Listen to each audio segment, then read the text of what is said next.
بسم اللہ الرحمن الرحیم۔ السلام علیکم۔ قائد اعظم اور خواتین، تحریک پاکستان اور مسلم خواتین، یہ کتاب کا نام ہے جسے تحریک پاکستان کی نامور خاتون ورکر بیگم سلمہ تصدیق حسین نے لکھا۔ اس کتاب کے چند اقتباسات قائد اعظم کی زندگی اور سوچ کے حوالے سے پیش خدمت ہیں۔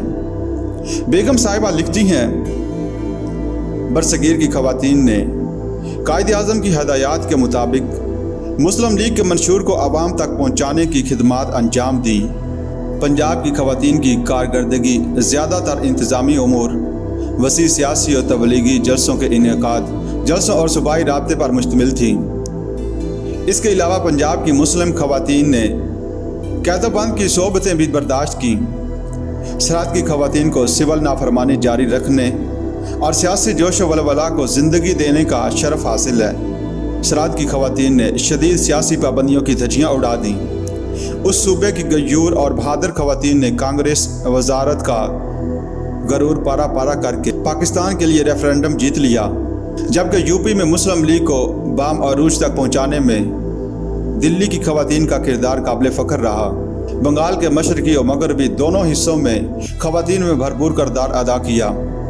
مشرقی حصے کا یہ کارنامہ ناقابل فراموش ہے کہ مسلم لیگ کا اولین اجلاس ہی ڈھاکہ میں ہوا، جس کی صدارت بزرگ و رہنما نواب وقار الملک نے فرمائی۔ خواتین مسلم لیگ کے قیام کا اعزاز بیگم حفیظ الدین کو حاصل ہے۔ بیگم محمد علی جوہر نے تو پہلے ہی سے مسلم لیگ کی مجلس عامہ کی رکن تھیں۔ اس کے علاوہ منشی محبوب عالم مالک پیشہ اخبار کی دختر فاطمہ بیگم نے 1901 میں تکمیل تعلیم کے بعد ممبئی جا کر انسپیکٹریس آف اسکولز کا عہدہ سنبھالا اور بعد ازاں وہیں سے مجلہ شریف بی بی کا اجرا کیا۔ تو ایک ملاقات میں قائد اعظم نے ان سے کہا، آپ کا تعلق لاہور سے ہے، پنجاب کے مسلمانوں کو اس وقت باعمل خواتین کی شدید ضرورت ہے، آپ سرکاری ملازمت چھوڑیں اور لاہور جا کر ملک و قوم کے لیے مسلم خواتین کو منظم کریں۔ محترمہ فاطمہ بیگم نے بلا تعمل اس حکم پر عمل کرتے ہوئے ملازمت کو خیر بات کہا اور لاہور چلی گئیں۔ انہوں نے اپنی تمام زندگی مسلم لیگ اور قوم کے لیے وقف کر دی۔ لاہور لوٹتے ہی انہوں نے متعدد زنانہ مدارس کھولے اور خواتین کو گھر گھر جا کر دعوت عمل دی۔ 1935 میں جناح کالج کھولا، جس کی عمارت نواں کوٹ میں آج بھی موجود ہے۔ ان کے جوش و جذبے کا عالم یہ تھا کہ اپنی تمام املاک قوم کے لیے وقف کر دیں۔ 1937 میں پہلی بار برصغیر میں صوبائی سطح پر انتخابات کا آغاز ہوا تو مسلمان خواتین اپنے گھروں سے باہر نکلی اور انہوں نے اپنے امیدواروں کو ووٹ دے کر کامیابی سے ہمکنار کر دیا۔ بیگم سلمہ تصدیق لکھتی ہیں، فاطمہ بیگم نہایت شفیق، انتھک اور بے لوث خاتون تھی۔ جذبہ ملی کوٹ کوٹ کر بھرا ہوا تھا۔ انہوں نے مسلم لیگ کے لیے کریا کریا بستی بستی دورے کر کے رائے عامہ کو ہموار کرنا شروع کر دیا۔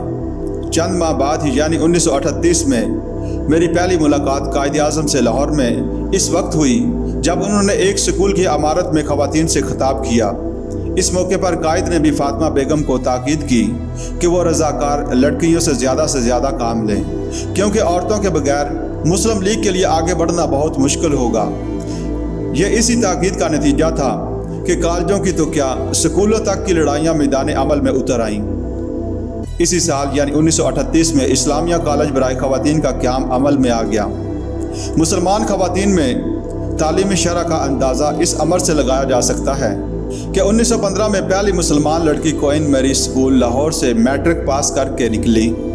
بعد ازاں خواتین مسلم لیگ کی پہلی جنرل سیکرٹری قدسیہ اعزاز رسول نے میٹرک کا امتحان دیا اور یوں دوسری مسلمان بچیوں میں حصول تعلیم کا شوق فزوں تر ہوتا گیا۔